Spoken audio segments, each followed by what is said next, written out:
3 sudden journeys, 3 violent crashes, and 3 American personalities whose promising lives ended in only a few seconds.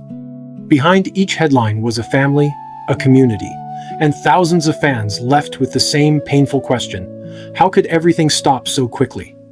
None knew that the road ahead would be their last. Today, we remember 3 stars from film, music, and professional basketball whose careers were cut short on the road. Stay until the final story, because the last tragedy took away a 2-time champion and shocked an entire sports community. Before we begin, tell us in the comments which celebrity loss has affected you the most.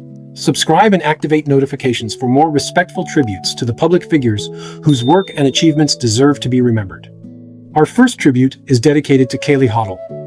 At only 18 years old, she had already reached an audience that many performers spend an entire lifetime trying to find. Kaylee became internationally known through the MonsterVerse films Godzilla vs. Kong and Godzilla x Kong: The New Empire, where she played Gia, a young deaf girl who formed a rare and deeply emotional bond with Kong. Kaylee did not need long speeches to make the audience understand what her character was feeling. A look, a gesture, or a short exchange in American Sign Language was often enough. Her calm screen presence gave the films a human center and created some of their most touching moments.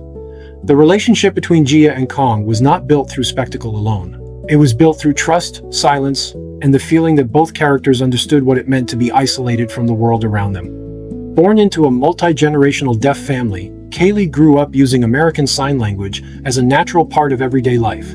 Her casting gave deaf viewers, especially children, the chance to see someone like themselves in one of Hollywood's biggest franchises. She was not treated as a background figure or a symbol placed in the story without purpose. Gia mattered to the plot, and Kaylee's performance made that importance believable. Away from the screen, she was a student at the Texas School for the Deaf and was preparing for the future. She had already attended major premieres, worked beside internationally famous actors, and earned praise for the emotional intelligence she brought to her role. Everything suggested that her career was only beginning. Then, on the 21st of July 2026, tragedy struck in Frederick County, Maryland. Kaylee was traveling as a passenger in a Honda Accord when the vehicle left the road and hit a culvert. Investigators later said excessive speed was believed to have contributed to the crash. She suffered multiple blunt force injuries and died after being transported for emergency treatment. Her father confirmed the heartbreaking news, and the Texas School for the Deaf released a tribute to one of its students. Members of the film community also expressed their shock and sadness. Yet beyond the public messages, the deepest grief belonged to the people who knew her not as Gia, but as a daughter, classmate, teammate, and friend. Kaylee Hoddle's time on screen was brief, but her impact was real. She proved that representation can be powerful without being forced, and that a young performer can communicate enormous emotion without saying a word. Her work will continue to introduce audiences to her talent, while her place in the deaf community will remain an important part of her legacy. Our second tribute is for Dylan Carter, a young singer whose appearance on The Voice became unforgettable because of the emotion behind every note. During his blind audition in 2023, Dylan performed Whitney Houston's I Look to You. The song was deeply personal. His mother had died the previous year, and he had once tried to sing it at her funeral but could not finish. On the Voice stage, he was given another chance. As Dylan sang, all 4 coaches turned their chairs.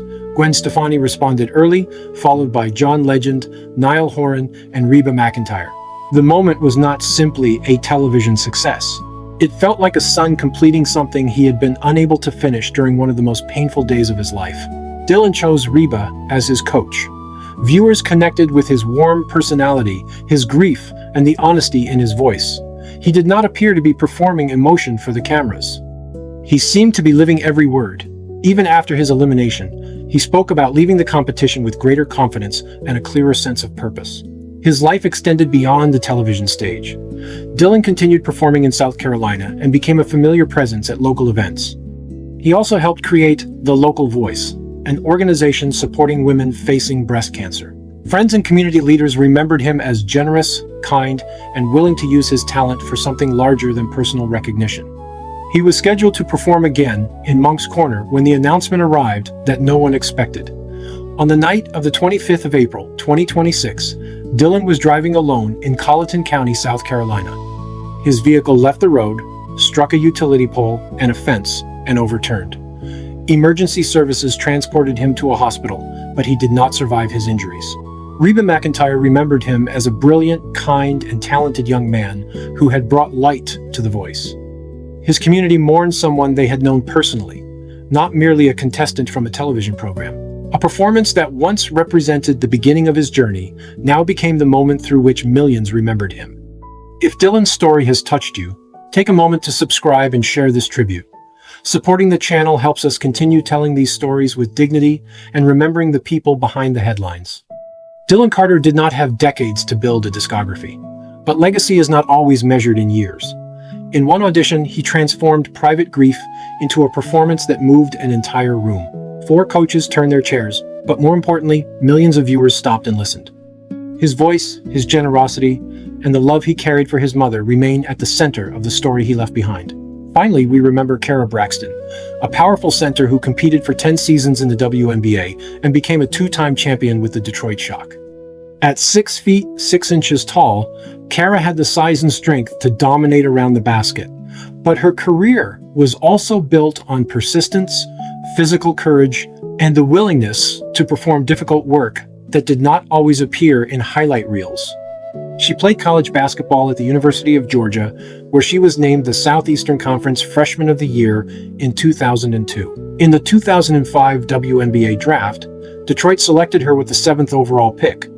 She quickly earned a place on the league's all-rookie team and became an important part of one of the strongest organizations in women's basketball. With the Shock, Kara won championships in 2006 and 2008. She was selected as a WNBA All-Star in 2007 and later played for the Tulsa Shock, Phoenix Mercury, and New York Liberty. By the end of her professional career, she had spent a decade facing the best players in the world. On the 21st of February, 2026, Kara was driving on Interstate 285 near Atlanta when her vehicle struck a concrete median. The car continued along the barrier before coming to a stop. She died after the crash at the age of 43. The WNBA released a statement mourning the loss of a 2-time champion and sending condolences to her family, friends, and former teammates. The news traveled quickly through the basketball world, where former players and supporters remembered not only her championships, but the force and determination with which she had played. Kara was also a mother, and her death reached far beyond sports. For those closest to her, the loss was not about statistics, trophies, or old game footage. It was the disappearance of a person whose life continued long after the final buzzer of her professional career. Kaylee Hoddle, Dylan Carter, and Kara Braxton came from 3 different worlds. One helped open a door for deaf representation in Hollywood. One used music to transform grief into hope. One fought her way to the highest level of professional basketball and became a champion twice. Their stories remind us how quickly an ordinary journey can become irreversible. Road tragedies are not simply dramatic headlines. They leave parents without children, children without parents, friends without answers, and communities trying to understand a loss that arrived without warning. Thank you for watching this tribute until the end. Tell us in the comments which of these 3 personalities you will remember most. Share this video with someone who appreciated their work, and subscribe for more respectful tributes, celebrating the lives and legacies of unforgettable public figures.